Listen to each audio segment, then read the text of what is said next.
किसी ने बड़ी खूबसूरत बात कही है कि प्रार्थना परिस्थिति नहीं बदल सकती, लेकिन आदमी का चरित्र ज़रूर बदल सकती है। नमस्कार, मैं नागमणि ओझा आप सभी को एक बार फिर से अपने नई यूट्यूब वीडियो में आप सभी का स्वागत करता हूं, और इस उम्मीद के साथ कि आप सब सही होंगे, अच्छे होंगे, जहां भी होंगे अपने और अपने का ख्याल रख रहे होंगे। तो शुरू करते हैं आज की अपनी कहानी। एक पंचायत में 11 गाँव था। उस 11 गाँव में बहुत दिनों से बारिश नहीं आ रही थी। वहाँ के लोग बहुत परेशान थे, और वो लोग हमेशा सरपंच के पास जाया करते थे कि सरपंच जी कुछ करिए, हमारे यहाँ बारिश नहीं आ रहा है, कुछ करिए, हमारे यहाँ बारिश नहीं आ रहा है। सरपंच जी बोलते थे हम लोग क्या कर सकते हैं, यह प्रकृति का नियम है, और प्रकृति अगर ऐसा सोच रहा है तो हम लोग उसमें क्या कर सकते हैं। गवर्नमेंट जो अपने तरफ से कर सकती है वो हम लोग कर रहे हैं, बाकी ऊपर वाले की इच्छा। तो किसी ने उन लोगों को ये सलाह दिया कि यहाँ से 100 किलोमीटर दूर एक गाँव है जहाँ एक पंडित जी रहते हैं, अगर वो पूजा करा दें तो बारिश ज़रूर होगी। तो उन लोगों ने प्लान किया और पंडित जी से मिलने के बारे में सोचा। तो 11 गांव के लोगों ने ये सोचकर पंडित जी के पास चले गए कि बारिश होगा, पंडित जी कुछ करेंगे और बारिश होगा। तो पंडित जी के पास जब ये लोग अगले दिन गए तो पंडित जी ने बोला कि ठीक है, बारिश तो होगा, लेकिन पूजा के लिए आप लोगों को 11 गांव से एक एक आदमी को आना पड़ेगा। मीन्स 11 गांव में अगर बारिश नहीं हो रहा है तो 11 गांव से एक एक आदमी आएगा, टोटल 11 आदमी। सभी लोग 11 गांव से 11 लोग अगले दिन बस किए और बस से जा रहे थे। जब वहाँ से उतरे तो पूजा स्टार्ट हुआ, सारी सामग्रियाँ लाई गई, पंडित जी पूजा चालू किए, 11 लोग बैठे, हवन सामग्री का कार्य स्टार्ट हुआ। सभी लोग पूजा कर रहे थे, लेकिन उसमें एक इंसान था जिसका उस पूजा में कुछ खास ही ध्यान था, और उस पंडित जी का उस इंसान की तरफ बार बार नज़रें जा रही थी। तो उनको ये दिल से लगा कि सब पूजा तो सब लोग कर रहे हैं, लेकिन भरोसा किसी में नहीं है।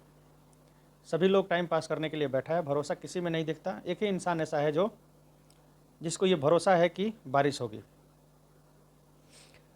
तो पूजा समाप्त हुआ, सब लोग अपने जगह से उठे, अपना अपना सामान सब लोग इकट्ठा कर रहे थे। तो फिर से उसी इंसान की तरफ पंडित जी का ध्यान गया, जो कि बार बार उस पूजा में बैठा था और ध्यान से पूजा को कर रहा था। तो पंडित जी का उसके तरफ ध्यान गया तो उन्होंने एक और बात उसमें देखा कि वो इंसान छाता लेके आया है साथ में। तो छाता लेके आया है मीन्स उनको और ये उस पर क्या बोलते हैं, विश्वास हो गया कि कोई ऐसा नहीं किया, ये इंसान छाता लेके आया है, मीन्स इसको पूरा भरोसा है कि पंडित जी पूजा कराएंगे तो हमारे यहाँ बारिश होगी। पूजा पाठ होने के बाद बातचीत होने लगा। पंडित जी ने सबको एक साथ बुलाया और बोला कि देखिए, पूजा तो हमने करा दिया, लेकिन बारिश केवल एक गांव में होगी। सब लोगों ने आश्चर्य से पंडित जी की तरफ देखने लगा और पंडित जी से ये सवाल किया कि पंडित जी ऐसा क्यों, हम तो आए हैं सब लोग एक साथ, और पूजा भी हम लोगों ने एक साथ ही बैठ के किया, फिर पूजा एक ही गांव में क्यों और 10 गांव में क्यों नहीं। तो पंडित जी ने ये जवाब दिया, क्योंकि पूजा सभी लोग किए, लेकिन पूजा में किसी का मन नहीं था, पूजे पे किसी का भरोसा नहीं था। आप लोग दूसरे के बातों पे विश्वास करके मेरे पास आए थे, आप लोगों को मेरे पे विश्वास नहीं था, आप लोग कैसे भी आके पूजा में बैठ के टाइम पास किए। आप लोगों के मन में ये नहीं था कि बारिश होगा। एक ही इंसान है जिसके मन में ये था कि बारिश होगा, और उस बारिश से बचने के लिए अपने साथ व्यवस्था भी करके वो आया, और वो पूजा में भी ध्यान से बैठा, मैं उसको देख रहा था। तो बारिश उसी के गांव में होगी जो इंसान छाता लेके आया, क्योंकि वो छाता लेके आया, उसको पता है कि पंडित जी के पास मैं जाऊंगा, पूजा होगी, बारिश आएगी, तो उससे बचने के लिए मेरे को छाता चाहिए। सभी लोग आश्चर्य में पड़ गए, ऐसे थोड़े ना होता है। ठीक है, अब पंडित जी से लोग क्या बोल सकते थे। सभी लोग बैठे वापस जाने के लिए बस में, तो आपस में सब बात करने लगे, ऐसा थोड़े होता है, पूजा हम सबने किया है, ये सब बकवास है, होगा तो सबके यहाँ होगा, नहीं होगा तो किसी के यहाँ नहीं होगा। संजोग से वो लोग वापस जाने लगे तो सबसे पहले उतरना इसी छाते वाले को था। तो जब बस रुकी तो छाता वाला उतर रहा है तो सब देख रहे हैं कि सही में उसके यहाँ तो बारिश हो रही है। सब लोग टेंशन में पड़ गए कि बारिश इसके यहाँ हो रही है, पता नहीं हम लोगों के यहाँ हो रहा हो नहीं हो रहा हो। दूसरा गया, दूसरा उतर रहा है, उसके यहाँ नहीं। तीसरा गया, तीसरा उतर रहा है, उसके यहाँ नहीं। बारी बारी से सब लोग उतरते गए और बारिश बाकी 10 में किसी के यहाँ नहीं हो रहा था। क्योंकि प्रभु भी ये कहते हैं कि प्रार्थना से परिस्थिति नहीं बदल सकती, लेकिन चरित्र अवश्य बदल सकती है। और जब चरित्र बदल जाए तो परिस्थिति अवश्य बदलती है। तो आप लोग भी कोशिश करिए और छाता ले जाना ना भूलिए।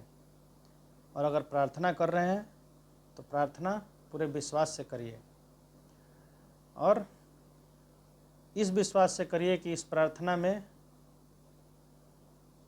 कुछ है और हम करेंगे तो हमको कुछ फ़ायदा होगा।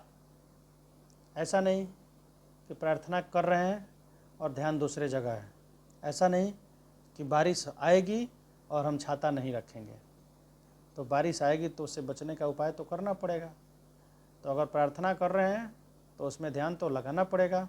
प्रार्थना से परिस्थिति बदलनी है तो सबसे पहले अपना चरित्र बदलना शुरू करो, और ये मानना शुरू करो कि अगर मैंने प्रार्थना किया है तो परिस्थिति अवश्य बदलेगी, सक्सेस अवश्य मिलेगी। एक बार फिर वही बात कि हम में से बहुत लोग ऐसे होते हैं जो ये तो जानते हैं कि बारिश होगी, लेकिन छाता ले जाना भूल जाते हैं। तो ये छाते के बाद की सबसे बड़ी लाइन, अपने लाइफ में कुछ कर दिखाओ ऐसा कि दुनिया करना चाहे आपके जैसा। नमस्कार, मैं नागमणि ओझा। मिलते हैं अगले वीडियो में, तब तक के लिए धन्यवाद। वीडियो अगर अच्छी लगी हो तो वीडियो को लाइक करें, चैनल को सब्सक्राइब करें